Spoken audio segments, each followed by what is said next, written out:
All right. So now we know how to grab things. Okay. Now, sometimes when we set something to grab, when we grab it, whether it's, using the ray or, having it come towards us, we may be holding it in the wrong spot. So for instance, here this is exercise 9, I have these objects. Okay. Let's pretend we're going to be like a knight. Okay. And I want them to pick up the sword, and maybe they'll pick up one of the shields, right? And if I were to come into here and I were to add a XR grab interactable, what would happen is it would actually grab it from the middle. And the reason why is basically by default, you see when I highlight this model, see how there's like this transform here? That's this transform.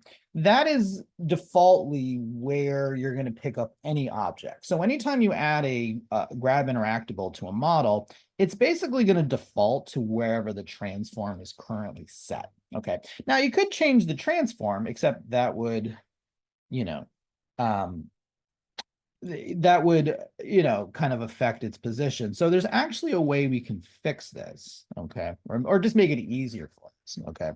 And what it is there's this thing called, where is it? Attach transform, okay? So I have this sword here, and I'm gonna set this to interaction everything under interaction layer mask.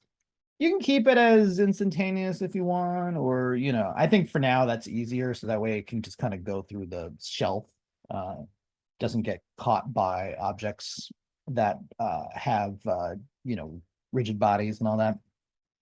And I'm going to set this to near. Okay. This means when it comes, it's going to like shoot into my hand.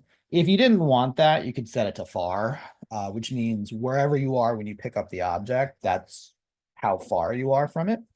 In this case, I kind of wanted to kind of jump into the hand. I don't want otherwise people would have to walk right up to it, which would be kind of a pain. And what I'm going to do is I'm going to attach a transform. Okay. So what I'm going to do is with the sword highlighted, I'm going to create an empty child. Okay. And I'm just going to call this sword transform. Okay.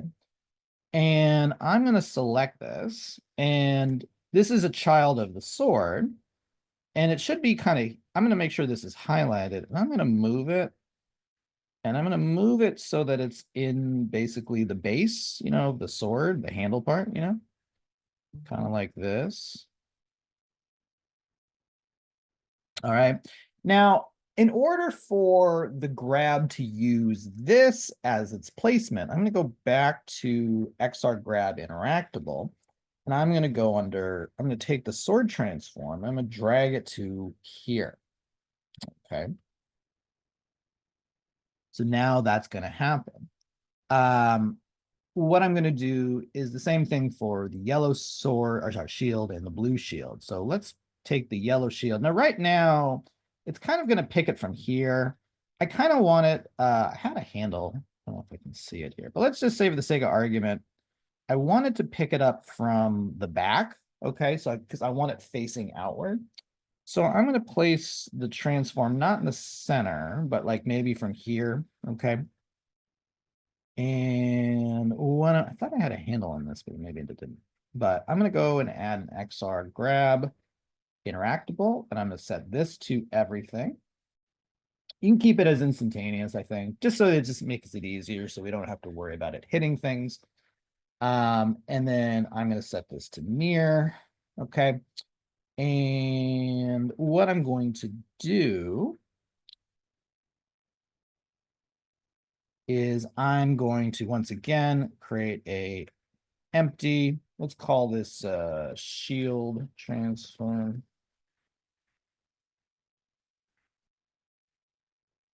And if I highlight this, I'm going to move this up.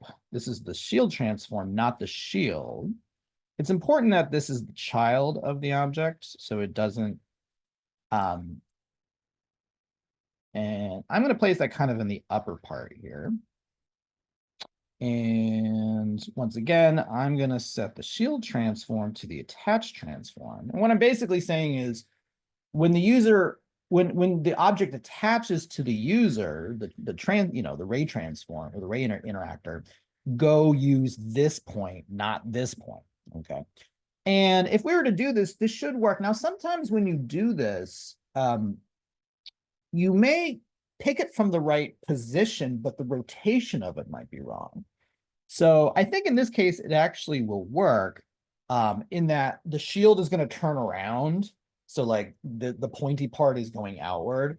But well, let's hypothetically say I didn't want it to be here. Let's just say I wanted this part to face the user, or maybe you're in a situation where that's not happening. What I'm going to do is add a child. I'm also going to call this the shield transform, and I'll move it to where I want it to be. Let's just hypothetically say I want it there, but we can also play around with the rotation. Okay. So even though I can rotate this and it's kind of hard to see, but I can. And basically what I'm trying to do is like rotate it 180 degrees. So if I took this and I set it to 180, it doesn't, it's kind of, you can't really tell right now, but when I actually attach this, it's going to flip the object around. If I'm, and so that's kind of what I want. So I'm going to come here and let's add another grab interactable, set it to everything, and then set it to far, or sorry, near. There we go. And I'm going to attach the transform here again. Oops, did I do the right one? Yeah, I think I did that. I'm going to click on this. There you go. If you click on it, if you're not sure which things it's doing in the hierarchy, if you click on it, see how it does that. That lets me know that I'm using that one. I probably should have named it better, but whatever. All right, so if I were to build this and, try building this and see how it works, and what should happen is it should jump into those specific areas that we designated. Now, otherwise, it's just going to usually use like the middle part of the model, and that's not always what we want. So if you had like, I don't know, like a spoon, like people don't hold spoons from the middle, they hold it from the end, right? Or a sword, or, a baseball bat, or, a golf club, or, whatever, the thing is that people are holding, where they don't necessarily hold it from the center. Maybe you're doing like a cooking thing and they're the virtual knife. We don't want them to hold it from the middle of the knife. We want it to hold it from the handle of the knife, or whatever it is. So this is just a nice way of being able to change that. All right, everyone. So kind of like the last one, you can move around and you can also use the controller to turn if you want.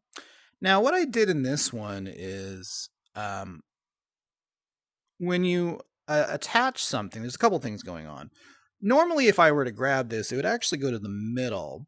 But because we put the transform attached down here, when I grab this, it'll hold it from there. Not only that, we added in that near, which should make it kind of jump into our hands like this. Okay, so that's really nice, so that like you don't necessarily have to be right next to it to grab it. I could just use the ray indicator and I could grab it. Okay, I have two shields here, and the only difference between the shields, besides their color, is the transform. One is I changed the rotation of the attached transform. So like, how we had those attached transforms. So here, when I grab this, even though it's facing me, the attached transform is facing that way. So when I grab it, see how it kind of like the shield is going here as opposed to this way. On the other one, I have it facing this way. So when I grab it, you can see the shield is facing towards me as opposed to away from me. So you can use these to kind of play it off. To be honest, this appears to kind of be going upside down. I would actually probably change it like 180 degrees so that it kind of goes in the right direction. See how this, like I want this actually kind of more like that. I probably also wouldn't make the shield so big, but you get the idea, right? So it's like, I'm having, so you can see out, but I'm using it like it really would on the shield. This is supposed to be the outside part of it. Okay. So that's kind of being able to be specific about where you're grabbing your items from. In this one, it's not dramatically different. The one thing I'm trying to show in this particular exercise is how mass of the objects that you grab can play into things. So I have like a little carnival game here, and I have a bunch of red blocks and I have a bunch of purple blocks. Okay. Now they look about the same. The difference here is actually in that these have a rigid body and the mass is set to 1. These, I call these light cubes, like light as in like not heavy, not like light as in projects light. Here I have a heavy object, okay? And notice that the mass is much heavier, okay? This is 1, this is 25. And all of the cubes that are purple are all have a high mass, and all of the red cubes have a light mass, okay? And if we click on these yellow balls I created, they have a mass of about 10, okay? So heavier than this, but not as heavy as this, okay? So what we're gonna, and I've already kind of set up all the interactables here. So what's gonna happen is, just to kind of give you an idea of the setup we have here, I set up this, there is a continuous move. I don't, technically I don't really need the teleporter, but there's a continuous move and a continuous turn provider here. So you could use the controllers to walk up to the shelf and pick up the ball and all that kind of stuff. Each of the ball has an interactable. So basically when you click on it, it should bring the ball to you. So you don't, have to necessarily go right up to it. And what's going to happen is when you throw the objects, you're going to notice that the mass is going to dramatically change this. Throwing the yellow ball at a light object is going to knock over that object, whereas throwing the medium mass ball at the heavier objects aren't, I mean, they will respond, but they're not going to respond in the same way. I've talked about mass before. If 2 cars of the same, let's say 2, sedans hit each other, they're about the same mass. So each one is going to get the same damage. If a bus were to hit a bicycle, the bus has so much more mass than the bicycle that the bus is going to dramatically affect the bicycle a lot more. The other way around, if the bicycle hits the bicycle doesn't have a lot of mass. So it's not to say that the bus won't get damaged at all, but it's not going to be nearly the level of damage, right? And that's kind of what's going on here. If the mass of the thing that I'm throwing is much heavier than the object it's hitting, these are going to get much more affected than when I throw an object that isn't as heavy as the objects that it's actually colliding with. Okay, so I want you to try it out and I want you to see the results. And the results are going to be, it's much easier to knock these over with the yellow ball than these are. You may have to like really, really try to throw it there to get that to work. Okay, so try that out. All right, everyone. So this one is about just showing the effects of the rigid body in relationship to other objects, and also in terms of grabbing and throwing things. So I have 2 balls here, and I set the mass of those to be 15. These light objects over here have a mass of 1, and the ones here have a mass of 25. So my point here is that both of these have the same level of mass, but these are lighter than this, right? Or have less mass, I suppose you could say. And I'm going to grab this ball and I'm going to swing it. And you can see when I do that, I think I forgot to put a rigid body on this, but maybe I'm hitting the ground there. But you can see how I'm able to easily move those. Where here, I'm going to do the same thing. I'm grabbing the ball and I'm going to throw it. And I'm not really, there might be like a little bit, you can see I'm kind of getting it to kind of a little bit. It's kind of like a rigged carnival game, and I just can't, it's just not. And the reason why is because this is less mass than that, right? So when you set up your world, if some object is very heavy, then maybe you might want to, think about that. How would you, how would that affect your world? So here it's like, I want this to be much more easily played around with than these would. Okay. All right, so last thing I'm going to talk about in this module is we've talked about grabbing objects, right? In previous ones, you grab ball, like a rubber ball, or you grab cubes or a sword or something like that, right? What I'm trying to do here, or what we can also do is in the previous ones, when you grab the object, you held it with your left hand, your left virtual hand, or your right virtual hand, right? Um, but what I want to do is, what if we wanted to have an object that both controllers or both virtual hands could interact with? So, like, here's a baseball bat. And, if you've ever seen baseball, it's a two-handed thing normally, right? You don't use just one hand usually. So what I'm going to do is I'm going to pretend I didn't already have that. I'm just going to attach our old friend XRGrab interactable, and I'm going to set interaction to everything. And under select mode, we're going to, by the way, let's change this to near. So we're going to pick up the object. And I'm going to go under select mode, we're going to change this from single to multiple. So what that means is that anything with set to multiple means that multiple selectors, meaning ray indicators or virtual hands, can touch that or hold on to that object. Okay. So if I were to save and preview this, I would be able to use both ray indicators to grab that baseball bat, right? Now, and sometimes, we did this let me save this real quick. Remember here where we would set up the transform so that our hands would kind of lock to a specific part. What if I wanted, if you know anything about baseball, both hands, I can still have two hands. Most people, you swing a baseball bat with two hands, but both of them would be on kind of this part of the baseball bat. So what I'm actually going to do is let's set up two children.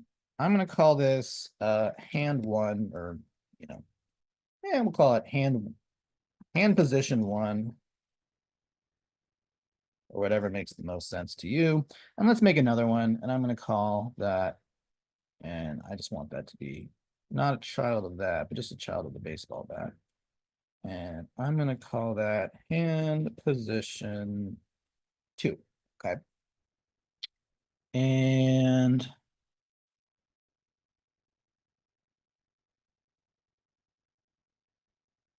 so I'm going to use the move tool, and I'm going to say, okay, I want the first person's hand should be there. And I'm just going to kind of, that looks about right, give or take. And I want the second position also to kind of be there, maybe a little bit choked up on the bat, so to speak. All right. See that? How I have two transforms here. And I'm going to go back to this bat. And now let's set position attach transform position 1, secondary attached transform, meaning like where does the second hand go? And I'm going to add it there. Okay. So preview this, and you should be able to grab this baseball bat with both, I've already set up two ray indicators here. Both of them should be able to connect and attach to this object. So, you can think about how this could be interesting. Maybe, like I said, you're doing virtual baseball, right? And so you want both hands on the bat, or maybe it's like a protest sign, and you want to do that. Or I'm sure you can think of other situations where it's a two-handed activity versus a one-handed activity. You could write a script that says the object is too heavy unless you have two hands pulling it instead of one, to give the sense of weight, right? Like in real life, if I tried to pick up a very heavy object, it'd be very hard to do with one hand, but I could write a script that says, well, okay, both hands have to be on it. And that's like more realistic for certain objects that are very heavy, right? Like a very heavy treasure chest or something like that, where it's impossible to move with one hand, right? So you can think about how this might be used to create a more realistic environment, right? Which is a lot of times what we're trying to do in virtual reality. All right, so try that out, and then you should be able to see that working. All right, everyone. So once again, I've set up this world so you can turn and you can walk. So here's this magical bat. Now this has been set up to allow for two-handed. So it's also setting, like, you normally, if I were to grab it, it would probably grab here in the middle. But because I set transform 1 over here when I grab it, now it's actually, I probably should change the rotation of that first transform, because when I hold it normally, it's going kind of to the left. So I actually have to twist my wrist a little bit. So I would actually probably go back and rotate that transform about 90 degrees this way, if that makes sense. And then I'm going to grab this. And once again, you can see I'm holding it. It's hard to tell because I don't have any virtual hands, but you know, you can see that I'm kind of using both controllers here. And so the wind up and the pitch, boom. Okay.